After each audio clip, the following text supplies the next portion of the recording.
ಕಠೋರ ಕನ್ಯತ್ವ ಪರಿಪಾಲಿಸಿಕೊಂಡು ಗುಹೆಯೊಂದರಲ್ಲಿ ಯೋಗ ಧ್ಯಾನ ನಿರತರಾಗಿದ್ದಾಳೆ ಆದಿಕುಮಾರಿ ಶ್ರೀ ಮಾತೆ ವೈಷ್ಣೋದೇವಿ.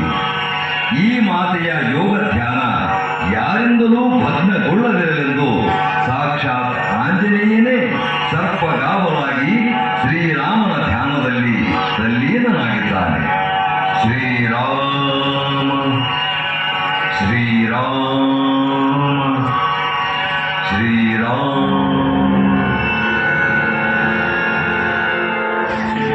ಓಂ ಹ್ರೀಂ ಕ್ಲೀಂ ಬ್ರಹ್ಮದೇವಾಯ ನಮಃ. ಜೈ ಶ್ರೀರಾಮ.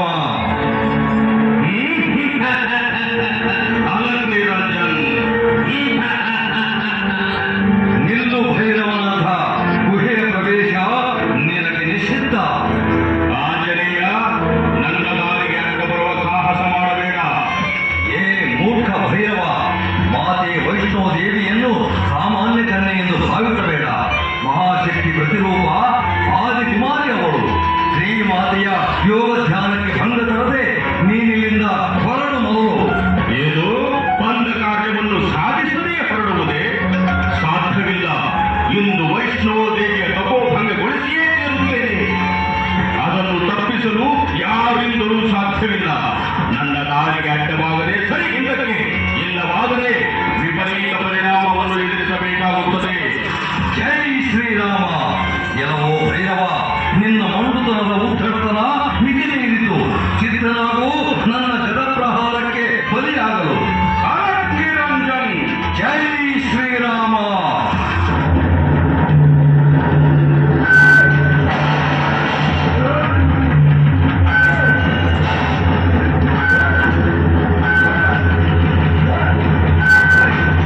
ನಿಲ್ಲು ಆಂಜನೇಯ. ನನ್ನನ್ನು ಕರೆಯಬೇಡ ಮಾತೆ. ನಿನ್ನ ತಪೋಭಂಗಗೊಳಿಸಲು ಬಂದ ಈ ಭಂಡ ಭೈರವನ ರುಂಡವನ್ನು ಮುಂಡದಿಂದ ಬೇರ್ಪಡಿಸಲು ಬಿಡಲಾರ ಈ ಆಂಜನೇಯ.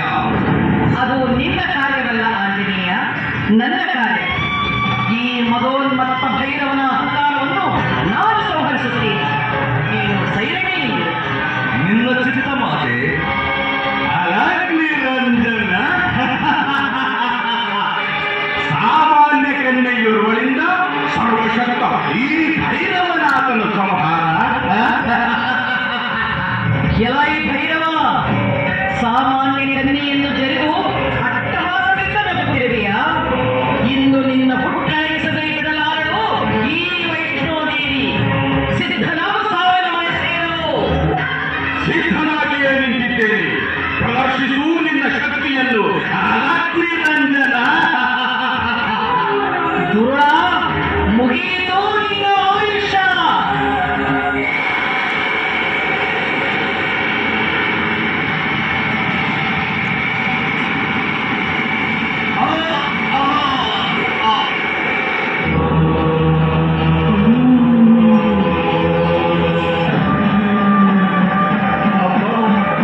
ವೈಷ್ಣೋದೇವಿ, ಶಾಂತರಾಗಮ್ಮ, ಶಾಂತರಾಗು. ಭೈರವ, ನಿನ್ನ ಉದ್ಧತತನವೇ ಈ ನಿನ್ನ ಅವನತಿಗೆ ಕಾರಣವಾಯಿತು. ಹೇ ಆದಿಶಕ್ತಿ, ಜಗನ್ಮಾತೆ, ನನ್ನನ್ನು ಕ್ಷಮಿಸು. ಈ ನಿನ್ನ ದಿವ್ಯ ಸಾನ್ನಿಧ್ಯ ಪ್ರಾಪ್ತಿಯಿಂದ ನಾನು ಧನ್ಯನಾದೆ. ತಾಯಿ, ನನ್ನ ಸಾವಿನ ಬಗ್ಗೆ ನನಗೆ ದುಃಖವಿಲ್ಲ. ಏಕೆಂದರೆ ನಿನ್ನ ಕೈಯಿಂದಲೇ ಹತನಾಗಿ ಮೋಕ್ಷ ಸಂಪಾದಿಸಬೇಕೆಂಬ ಮಹದಾಸೆ ನನ್ನದಾಗಿತ್ತು. ಆ ಕಾರಣದಿಂದಲೇ ನಿನ್ನ ವೈರಿಯ ಸೋಗು ಹಾಕಿ ನಿನ್ನೆದುರು ಬರಬೇಕಾಯಿತು. ದಯಮಾಡಿ ನನ್ನನ್ನು ಕ್ಷಮಿಸಿ ಬಿಡಮ್ಮ. ನೀನೀಗ ನನ್ನನ್ನು ಕ್ಷಮಿಸದಿದ್ದರೆ ಸಮಾಜ ನನ್ನನ್ನು ಪಾಪಿ ಎಂದು ದೂರುತ್ತದೆ. ತಿರಸ್ಕಾರದ ನೋಟ ಬೀರುತ್ತದೆ. ಆ ಅಪವಾದ ನನಗೆ ಬೇಡವಮ್ಮ. ಭೈರವ, ನೀನು ಬಯಸುವುದಾದರೂ ಏನನ್ನು? ಅಮ್ಮ, ನೀನು ಮಮತಾಮಯಿ, ಕ್ಷಮೆಯ ಧರಿತ್ರಿಯಾಗಿರುವೆ. ಆ ಕಾರಣ ಜನ ನನ್ನನ್ನು ನಿನ್ನ ಶತ್ರು ಎಂದು ಭಾವಿಸದಂತೆ, ಪಾಪಿ ಎಂದು ಕರೆಯದಂತೆ ಅನುಗ್ರಹಿಸಮ್ಮ.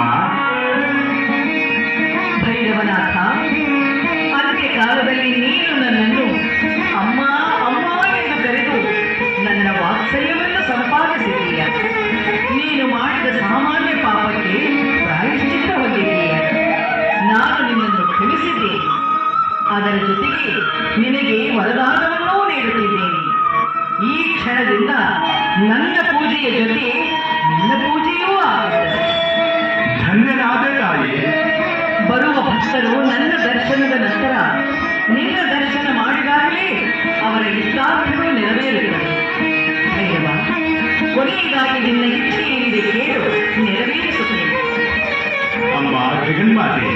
ನಿನ್ನ ದಿವ್ಯ ನಿಜ ರೂಪವನ್ನು ಪ್ರಸಾದಿಸಿ ನನ್ನನ್ನು ಕೃತಾರ್ಥನನ್ನಾಗಿ ಮಾಡುತ್ತಾಯೇ.